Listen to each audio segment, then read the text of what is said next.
Paz do Senhor, irmãos. Hoje nós vamos dar continuidade à nossa série Exemplos e vamos falar sobre Catarina von Bora, a que foi chamada primeira dama da Reforma. Catarina nasceu em uma família muito pobre e ainda quando criança foi levada para morar num convento. Lá ela passou toda a sua juventude enclausurada sobre as rígidas regras do monastério. Lá ela teve grandes oportunidades de aprendizado. Aprendeu a ler, escrever, estudou música e até latim. Ela já estava conformada que seria freira, quando teve contato pela primeira vez com as ideias de Martinho Lutero. Houve uma grande identificação da parte de Catarina com as convicções reformistas de Lutero, principalmente no que se dizia respeito à justificação através da graça e da fé. Tocada pelo Espírito Santo de Deus, Catarina abraça essa fé fervorosa. Logo ela e mais algumas irmãs conseguem fugir do monastério. Ela foi morar em Wittenberg, onde iniciou um relacionamento que chegou até o noivado, mas que acabou. Sofrendo por esta decepção, ela foi procurar pelo seu pastor, então Martinho Lutero, a fim de um aconselhamento para lidar com toda aquela situação. E esse aconselhamento foi o início para desenrolar deste relacionamento histórico. Sim, tempos depois, Martinho Lutero casa-se com Catarina von Bora. Ela, apaixonada pela obra do Senhor, tinha várias funções do ministério do seu esposo. Administrava as finanças e os bens da família, era ativa nas reuniões, cuidava de enfermos, promovia conversas teológicas, sempre ouvida pelo esposo, ele que levava em consideração as suas opiniões.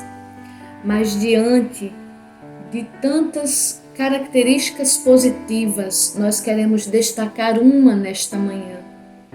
O fato de que Catarina acolhia em sua própria casa cristãos perseguidos, pessoas que se convertiam à fé protestante, pessoas que reconheciam o Senhor Jesus Cristo como o Senhor único das suas vidas. Catarina abria as portas da sua casa para monges, freiras e padres que se tornavam adeptos da reforma e precisavam se refugiar, mesmo sabendo da possibilidade de sofrer terríveis consequências, de ter até mesmo seu lar invadido. Em alguns momentos, a sua casa chegou a ser habitada por 25 pessoas, sem contar com ela, Lutero e as 11 crianças que eles tinham. Ela não se negava a ajudar os necessitados e oferecia dinheiro a quem precisava por causa da causa. Conta-se que ela chegou a vender as porcelanas que ganhou de presente de casamento para conseguir dinheiro e abençoar quem lutava pela mesma causa. Irmãos, a Bíblia nos fala que quem ama Jesus sofrerá perseguição por causa da fé. O próprio Jesus sofreu perseguição na sua vida.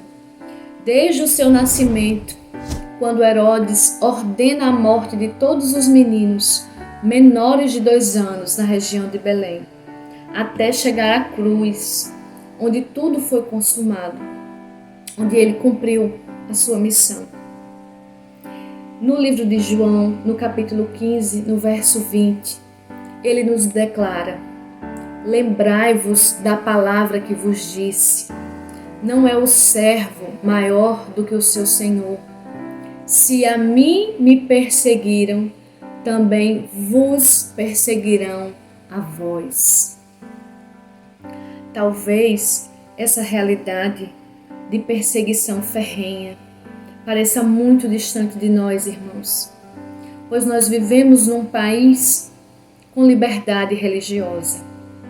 Mas há irmãos que sofrem terríveis perseguições por causa da fé e por amor a Jesus Cristo. Perdem seus bens, perdem seus direitos civis, perdem suas famílias, perdem suas próprias vidas. São sequestrados, torturados, queimados vivos, afogados. E nós, irmãos, o que temos feito enquanto Igreja do Senhor? Olhando para o exemplo desta mulher e olhando para a pessoa de Cristo Jesus. Para os irmãos terem uma ideia, os dados da Organização Internacional Portas Abertas, que foram lançados no dia 15 de janeiro de 2020, eles lançaram uma lista mundial da perseguição. Essa lista foi feita correspondendo ao período de 1º de novembro de 2018 a 31 de outubro de 2019. Ao todo, meus irmãos, foram 2.983 fiéis assassinados por professarem a fé a Jesus Cristo como Senhor e Salvador. Segundo essa lista realizada pela Portas Abertas, o número de ataques aos locais de culto tiveram um salto gigantesco. O que era, em outubro de 2018, 1.847 casos, chegou em 2019 a 9.488. E o país com o maior índice de ataque é a China. O país que lidera o número de cristãos presos ou condenados sem direito ao menos a um julgamento. Hoje nós estamos sendo confrontados pelo exemplo de Catarina Vambora e, acima de tudo, pela vida do nosso Senhor Jesus Cristo. E o que nós podemos fazer, meus irmãos? Em primeiro lugar, podemos abraçar esses irmãos em oração, e não apenas numa oração esporádica, mas assim como nós oramos pelas nossas próprias famílias, diariamente apresentá-los ao Senhor, pedindo que Deus continue os fortalecendo e animando em meio a essas circunstâncias. A segunda coisa que nós podemos fazer, irmãos, é auxiliar com recursos financeiros.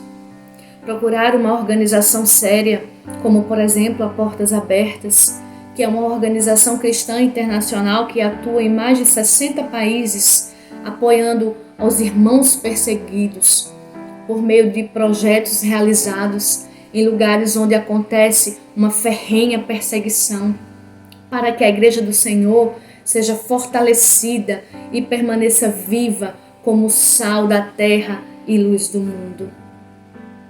Vamos orar nesta manhã, meus irmãos, para que o Senhor nos desperte para a sua obra. Oremos.